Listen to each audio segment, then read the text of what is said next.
Good afternoon. Welcome to this edition of Faith, Family, and Political Affairs. At the funeral services for young Nolan Xavier Wells held on Monday in Ocean Springs, Mississippi, his mother, Christine, asked the audience to keep Nolan's memory alive and to keep saying Nolan's name. In response to that, we at Faith, Family, and Political Affairs are offering this update on the developments in Nolan's story. First of all, it was announced by Reverend Al Sharpton yesterday during the services that there would be a $100,000 reward for information leading to an arrest and or conviction in this case. Reverend Al is donating $50,000 from his organization, and the well-known film producer Tyler Perry is offering also $50,000. I think that this signifies certainly the importance of young Nolan's life and the troubling nature of young Nolan's death. Certainly to the Black community, but we believe to all of America. So this reward is offered and hopefully will inspire some of those people who were on that island and witnessed whatever might have happened to this young man. And maybe it will inspire them to come forward. Because as of today, there are still many, many questions as to how he came to be separated from the three other young men who traveled to that island with him. Of course, all of them by now, were Caucasian. But the details of how young Nolan came to be separated from them and separated from his telephone, and how his young body washed ashore on that island on the Monday after the 4th of July weekend, of course, deceased. So it is our hope that this very generous reward will bring forth some answers. The next update, we just wanted to point to the continued online media coverage that is growing of young Nolan's case. The independent journalist, which I'm not sure if you all understand, but it's separate from those major networks that we have known for most of our lives, the NBCs, ABCs, CBSs of the country. Many of the independent journalists, certainly the bigger names, Don Lemon, Joy Reid, Jim Acosta, Katie Fang, and so many others. Certainly they are on this story, providing, day-to-day coverage. But then you have many, journalists. I'm calling them journalists because I'm calling them citizen journalists, people who are just taken with this story, hurt by the loss of such a young, promising life, and they are using the resources at their hand. Maybe it's just their cell phone. Maybe it's because they live in that area and they just know people and they know the area. But people are just pulling out all the stops to try to uncover what happened to this young man. If they're like me, and I believe many people are, I'm feeling a kindred spirit with many of these people who I do not know. But certainly, I've had some restless nights behind this young man's tragic death. Um, we hate to see any young life uh, end so abruptly in such an untimely fashion. But this young man, it seems to just be a puzzle. And it seems to be such an unnecessary loss of life.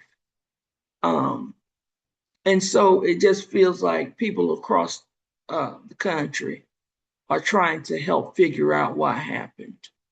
Um, and his wonderful family, his mother, Christine, his father, Mr. Elmore, they are the Wells Wansley family. They seem to be filled with such gratitude, and they appear to be so open, uh, to all of the attention that this um, situation has drawn to their family at such a devastating time as they grieve the loss of this young man who had so many hopes and dreams of becoming, a star athlete on a much greater level than he already was. And they certainly seem to have shared in his dream. And so while they mourn this loss, they also have to deal with the very public nature of this investigation that is ongoing by authorities. Of course, they are represented by Attorney Ben Crump and veteran civil rights leader Reverend Al Sharpton is also involved of National Action Network. And so it is a personal story to this family that has become a national um, news story. And I must commend the online um, independent journalists and citizen journalists for unrelenting coverage. Um, the family had intended that his funeral services would be public. And then his mother began to get threatening messages. Um, it is unbelievable that as they are the victims in this situation, that they are receiving threats. And so our hopes and prayers continue to be, of course, with that family. And while prayer, we believe, is quite powerful in helping to get things accomplished. We believe that at Faith, Family, and Political Affairs. So when we say thoughts and prayers, we believe that is action also. And we invite others to be in prayer for the situation, that answers may come to this family, that they, as they grieve this great loss, that they can find some closure to what happened to their son. And as he had several siblings, what happened to their brother. So we commend the online media coverage. And I just wanted to highlight too that I have discovered, I mentioned the names of the more prominent ones, but there's also a young woman who is she is just relentless. She is actually in Mississippi. Her podcast is called What She Said Sports. And being down there in Mississippi, she knows quite intimately the lay of the land, the bodies of water. She knows some of the behavior of people down there. And it is often said, I know I've heard through much of my adult life, that the deep, deep South is known for race and racism, but Mississippi stands apart even from that. Um, that history of the South. Mississippi is even more the history there. Uh, it stands apart in its race and racism. And so this young woman is relentless. She is covering, GPS announcements about the various boats that were in the area. Um, she is following, she's getting comments from people. She's following several different podcasts and newscasts and gathering information. She seems to be sort of um, a central place that information is shared. So I want to invite you to go there if you have this interest, and if you know of any new information to share it with her on her podcast. Um, she seems to be a clearinghouse of information and new developments in this case. Again, the podcast is called What She Said Sports, and you can find it on YouTube, and I'm sure she's on other streaming services, but just start there. And she is going live many days, many evenings, very late, sometimes into the evening, following whatever developments occur. And and it's very interactive. You can ask her questions and you can share information with her. So please look her up. And then also there's the veteran journalist, Nancy Grace.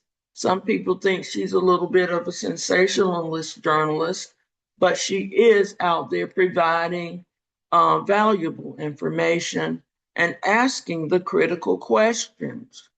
Um, she had a whole team, a whole panel discussion about young Nolan's tragic death and the many, many aspects of, how he came to be separated from the group that he traveled to that island with. She's been able to report also, which was news to me just yesterday, um, how his body was discovered on that shore. And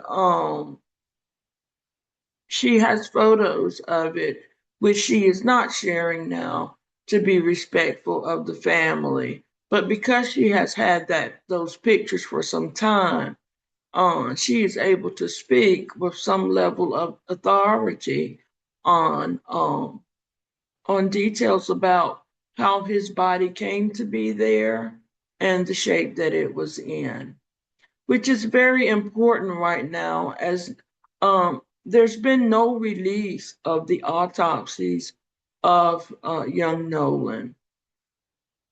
We do know that there are two autopsies that are underway. One by the officials in Mississippi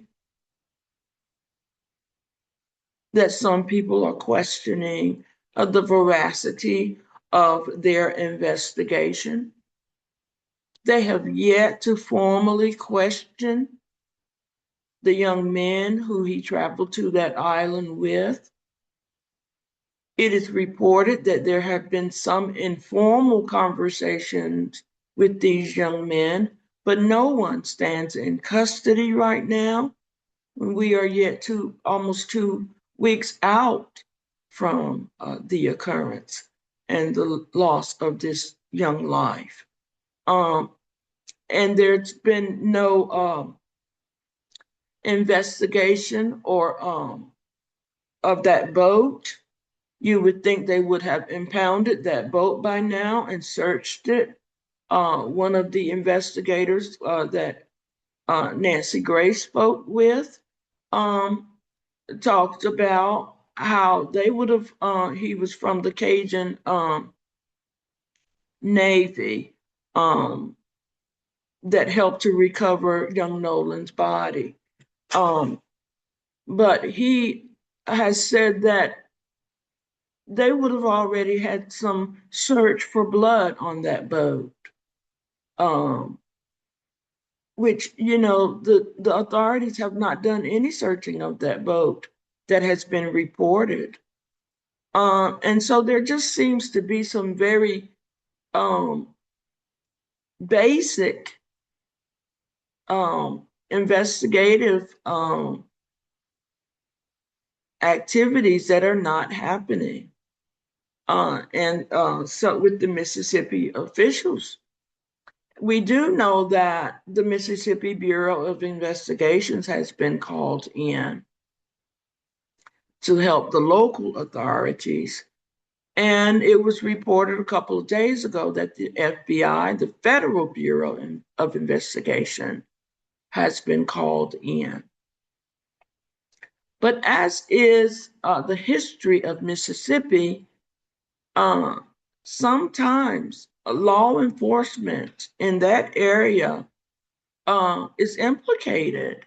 Uh, we hope that that is not the case this time, of course, but historically, uh, law enforcement in Mississippi certainly were implicated when the three civil rights workers were killed down there in 1963.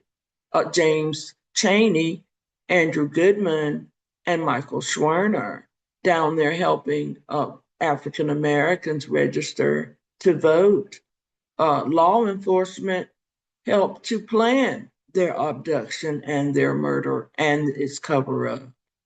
Certainly, we don't want to suggest that anything like that happened in this case, but we acknowledge that even one judge who now lives in Atlanta, but once served on the Mississippi bench, has called this suspicious, the investigation and the lack of, you know, critical questioning of the last people who were with this young man. And so we encourage those of you who are concerned about how this story plays out and who are praying for closure for this family, we encourage you to follow the online coverage, certainly with the main independent journalists, but also with the citizen journalists. And I add to that now the coverage by Nancy Grace. I just watched a couple of her pieces on it, and I learned some very important pieces, including, as I said, the shape that his body was in when it was discovered on that shore. And so we are praying for a stepped up investigation. And as these various investigative entities enter into this, we hope that the information will be more forthcoming, not just for the public, but for this family who needs answers. Someone has to answer for what happened to young Nolan Xavier Wells. And as a former journalist myself who covered crime in a small town, but I covered police departments, sheriff departments, and the court system. And it's very basic. It's a very basic law enforcement assumption that the last people to see a person alive become the number one suspects, and in many cases must be officially excluded um, by evidence and by investigation. The law enforcement people must determine by their investigation that these people actually had nothing to do with it. And so that's why it is so puzzling that the three young men who he traveled to the island with have not been more closely scrutinized, and that the boat that they were on, also the young lady, this Katie person who they say he was so taken with that he decided to stay on the island and let his friends go back with his cell phone. uh, there's been no public, reporting that she has been um, formally questioned. All of this stuff in a standard uh, procedure investigation would have been put on the record by now. Major news outlets certainly should have reported these very basic facts by now. And so we continue to keep our eyes on it. And we believe that the more light that is shown on it, the more information will come out. And now this $100,000 reward also should be an inspiration to some to come forward with whatever information they might have. So finally, I just wanted to give my group, my audience, some homework to do, which is a standard thing for me. If you follow my podcast, my broadcast, you know that I very often make some suggestions as to homework, I call it, that in order for you to be more informed yourself. But this is also fun. I don't know if you would call it fun, but there are several movies that shed some light on Mississippi, but also on a climate uh, like we're in right now, a climate that frees up white supremacist groups that are prone to target African Americans. Certainly in more modern history, they've added other people of color to their attack groups. But they always seem, the white nationalists, the white supremacists, always seem to come back to African Americans. And I must say, the silence from the President of the United States is telling. It's quite telling. The silence on this case that has captured the attention of the country. Yet from the White House, crickets.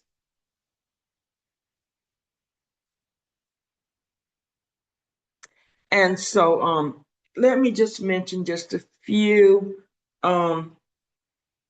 I've called them movies of the movement.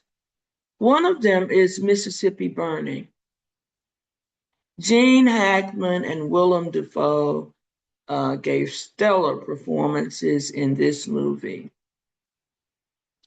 This movie was inspired by the loss of life of those three civil rights workers that I mentioned earlier, who went down to Mississippi to help register African Americans to vote. And they were killed down there in 1963, inspiring this movie, Mississippi Burning.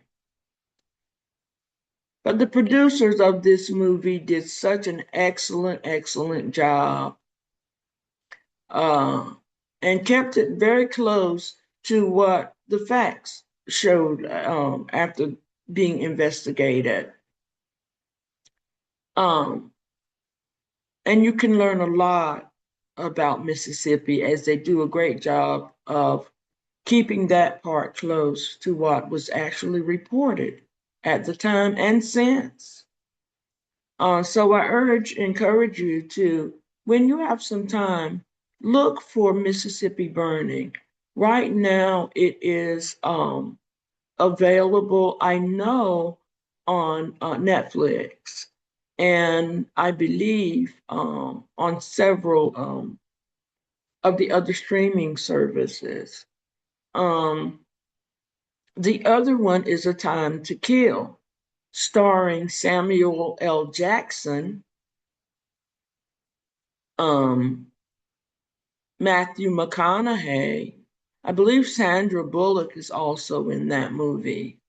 Um, and that movie is loosely based on factual events. A young Black girl is raped by some Klan types, I'll just say.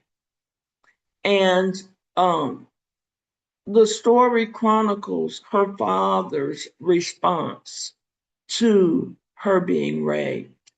She's about 7 or 8 years old, and a couple of white guys capture and rape her. And it's so compelling also because it is set in the Deep South. It is set during a time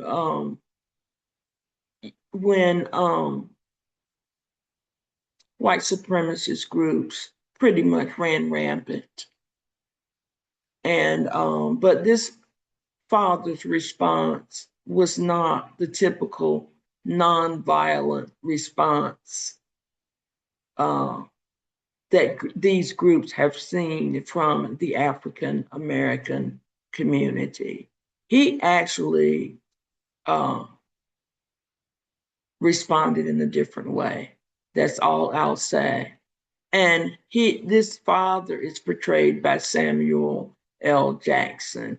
And if you know anything about his career and his acting ability, that alone should make you want to check out A Time to Kill. You know, that comes from that scripture in the Bible. There is a season for everything under the sun. That's where that comes from, A Time to Kill, that title. And the final movie I would love to encourage you to check out, because it provides context also to this kind of event. Okay. It's called Killers of the Flower Moon. It stars Robert De Niro, who gives a powerful performance. Um, you know, just a synopsis. This is based in reality. The Osage Native American tribe um, were not the savages as many Native Americans are portrayed in in American history, but they were very wealthy Native Americans. They were among the group of Native Americans that were pushed onto lands designated for them, moved out of their homeland, and pushed onto lands given to them by the US government. And I put given in high quote marks because they were here when when the white settlers got here. But anyway, they were put onto this land, which turned out to have oil on it. So they became very, very wealthy, the Osage, Osage, the Osage Nation. And just to give you enough to entice you to follow up,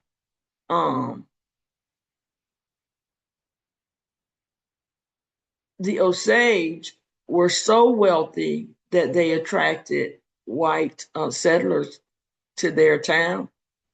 And the white settlers who wanted their money so badly would marry many of them, but they would not marry them because they loved them. They would marry them. Of course, there would be some. Now, this is a generalization, but this is what the movie tells us, that they would marry them basically to get their land and their money and their property. And there are stories, familial stories, family stories of whites coming into the community, marrying the women, and killing them, and killing the children that they have together so that they could inherit the money and the property. It is a powerful movie. Um, so Leonardo DiCaprio, he is also in the movie.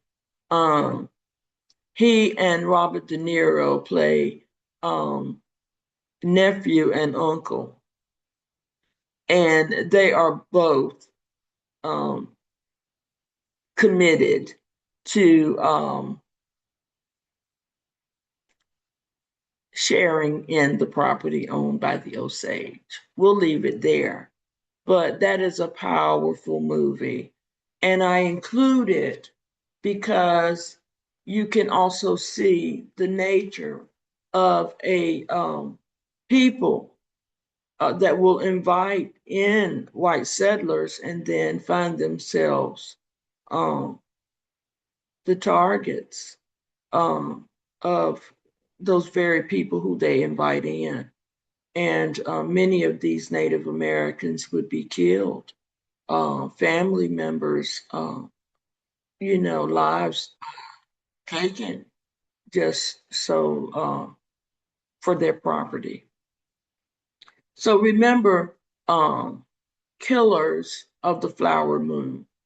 And that is on Apple TV right now. You can find it there. Any of these certainly can be purchased if you wanted to go to YouTube, uh, the service that allows you to purchase movies, or Fandango, places like that. You can certainly just buy the movies and stream, rent, or purchase them for your movie libraries. But I call this homework because very often, um, movies that are based on life for the TV generation, sometimes that's the only access they have to real history. And so many producers, certainly in more recent years, try to make these movies as fact based, as close to fact as they can. And it turns out that the three movies that I mentioned are just that. And they add context to this time that we're living in. Um, and of course, Mississippi Burning being set in the state where young Nolan Wells just lost his life under very suspicious circumstances. Mississippi Burning offers particular insight right now. So these are just, as I said, some updates to um, the tragic death of young Nolan. And as his mother has asked um, for us all to remember to say his name and to remember to tell his story, to keep it alive, to keep it going. Um, in keeping with her request, we offer this. Um, today. So thank you for tuning in, and we will offer you more as this story continues to develop. We will try to be there to present it to you. Thank you for tuning in. As always, we appreciate you.